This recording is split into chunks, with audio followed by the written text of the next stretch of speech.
Hi guys, my name's Craig. Welcome to Small Farmer Life.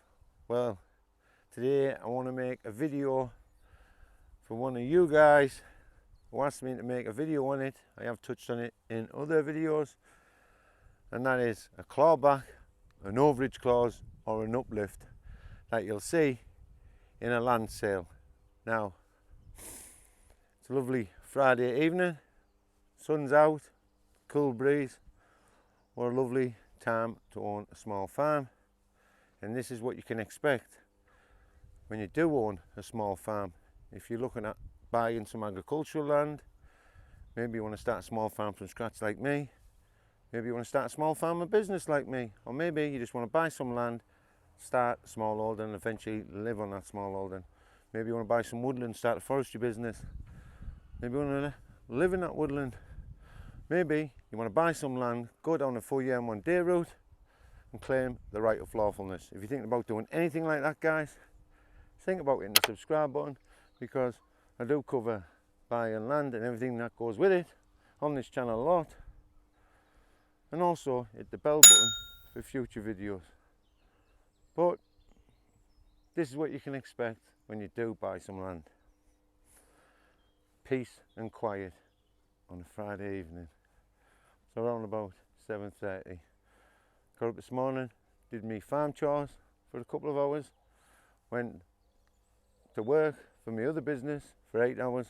I do that when I feel like it, and came back home, did my farm chores again. Now I'm just taking the dogs out, making a video for you guys.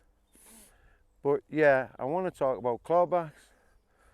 One of you guys have asked me to make a video on it, so I'm going to make a video about a clawback, an overage clause or an uplift, which you'll see on land sales, especially if you've been looking on land agents' websites, online, that sort of thing.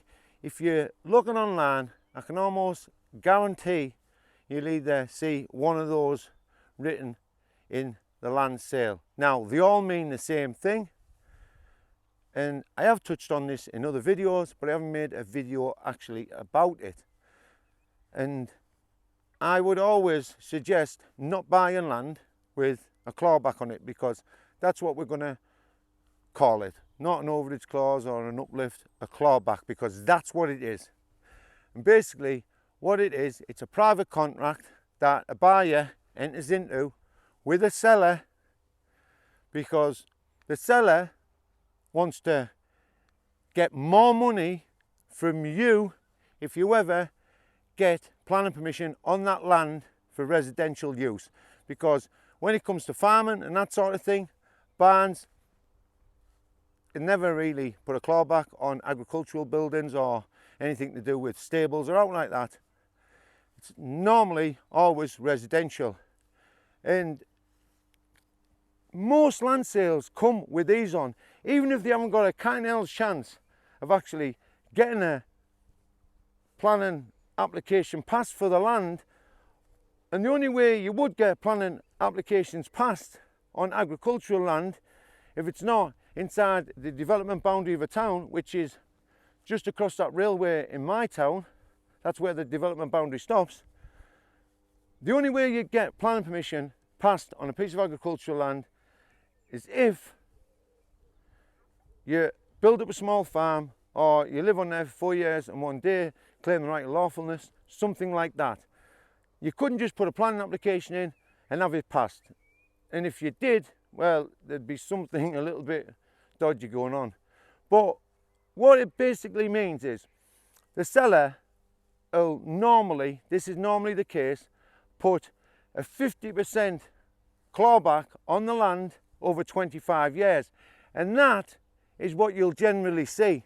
Now, it can go from 10 to 50 years, and it can go from 25% up to 80%. And the people who put 80% clawbacks on land are normally councils, railways, coal boards, people or companies like that put 80% clawbacks over 25 to 50 years. So basically what they're saying is, if you get any type of planning other than agricultural, we want all of the money back from you that the value of the land has gone to. So don't ever try and buy land from a council or a railway or a coal board or anything like that, because that's what they'll put on the land sale. And they do try and get rid of the land, and they sell it at a good price as well. Like, you're talking top dollar, or in the UK top pound, but you're talking right up there, 12.5 to £15,000 per acre. So they're offloading land that they don't want anymore, getting the money out of that land a lot more than they probably paid for the land.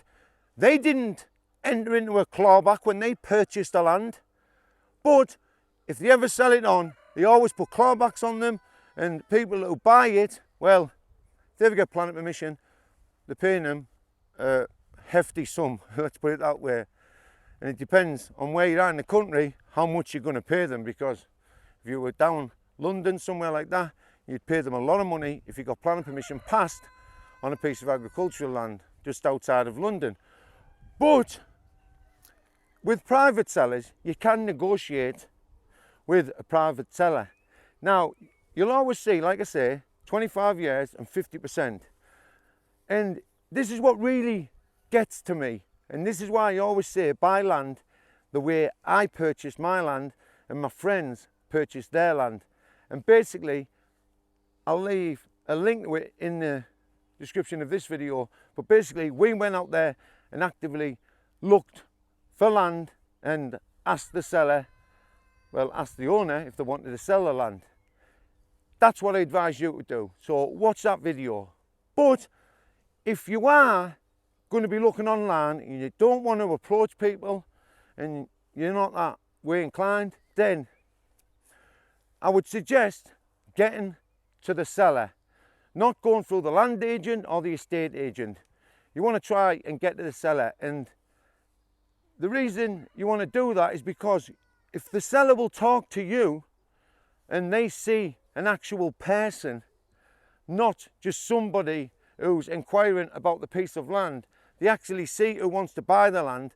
And if you've got a great idea and they understand what you're going to do with the land, then you could negotiate with them and suggest other alternatives to the clawback that they might have been coerced into putting on the land by the land agent or the estate agent. And that's why you normally see over 25-year and 50% on private land sales, because it's always put into the heads, or 99% of the times, by the estate agent and the land agent. So what I would suggest is go to the seller and ask them if you start a farming business on there or anything else that you might be interested in doing.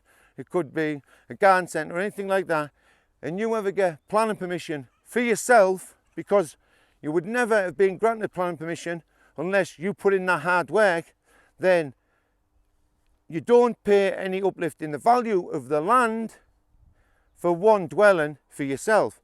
But any other dwellings that get built on the land, and if it's right next to a town like my piece of land is literally the opposite side of the development boundary of my town. What the sellers actually want is a big housing estate to be built on that piece of land. Then they're going to bank. Now, you could say to the seller, how about you take 60% over 30 or 40 years, or you could even say 70% for any more houses other than one that I might be living in if I ever get the right to live on that land. Now, you've got to understand that it doesn't just mean you're building a house that you're going to pay any money to the seller. If you even move onto that piece of land in a caravan, a temporary dwelling, you've been granted planning permission to live on the land. Now it's changed its use. It still qualifies to pay up when it comes to the overage clause or the clawback, whatever it might be. It's the same thing. It's just, they just call it different words. Solicitors talk and that sort of thing. But for me, I would always say try and negotiate with them.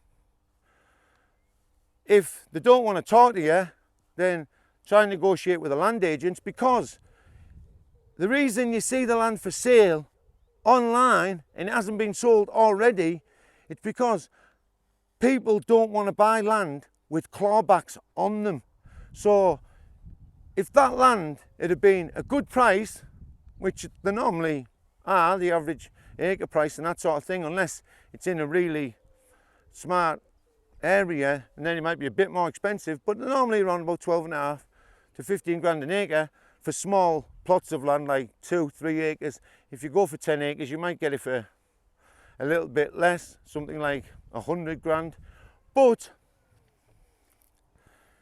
you could say that to them, so you could negotiate with a private seller. And if, like I say, if you don't get to the seller, go through the land agents and estate agents and say to them, obviously it's not selling for some reason, and the reason could be it's got a clawback on it. And like I say, if it was a good price and it was for sale and had no clawback on it, it would have sold like that.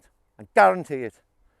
Because as soon as people knew this piece of land was for sale, or I put it out there, there was people knocking my door down to buy it.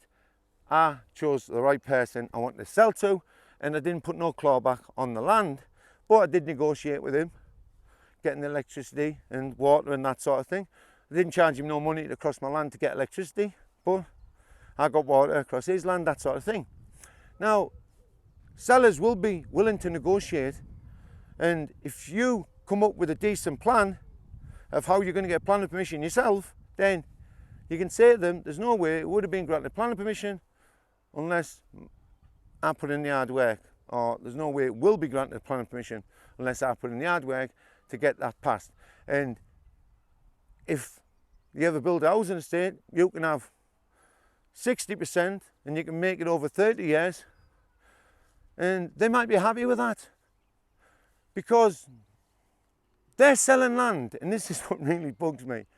They purchased that land at a cheaper price than they're going to sell it to you, and guarantee that, because land value has gone skyrocketing over the last 10 years. They purchased it a lot cheaper, and they have decided that they actively want to sell it, so they want to get money in, and they have the cheek to put a clawback on the land. But when I went out and looked for a piece of land for sale, the guy wasn't actively selling it online or anything like that through estate agents, and I was knocking on doors and nobody said they were going to put a clawback on the piece of land. And I did look at several pieces of land that sellers were willing to sell.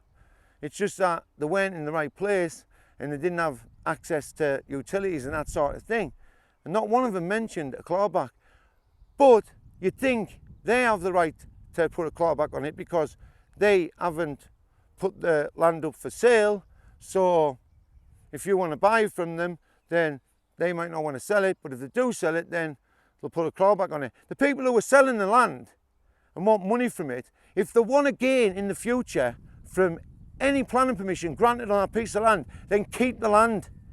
Don't sell it and try and take money out of somebody's pocket who's worked hard to get planning permission on that piece of land, and you are sat on your greedy backside waiting for a big payday because someone, like I said, has worked the backside off to get planning permission approved on that land.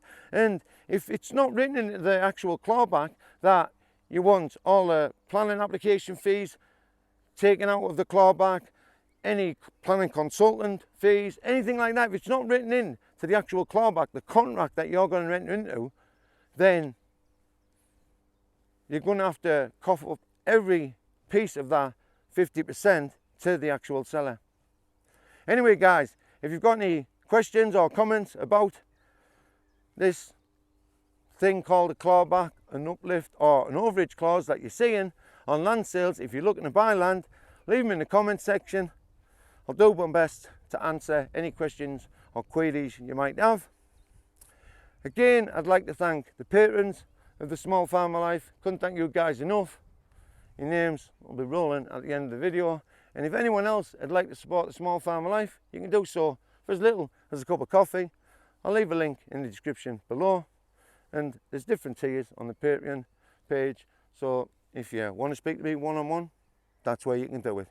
And until next time guys, my name's Craig, you've been watching The Small Farmer Life. If you like the video, hit the like button. If you want to subscribe, hit the subscribe button. And if you want to be notified of more upcoming farm videos, hit the bell button. Make sure you take care of yourself, and most of all, take care of the family. Bye for now. See ya.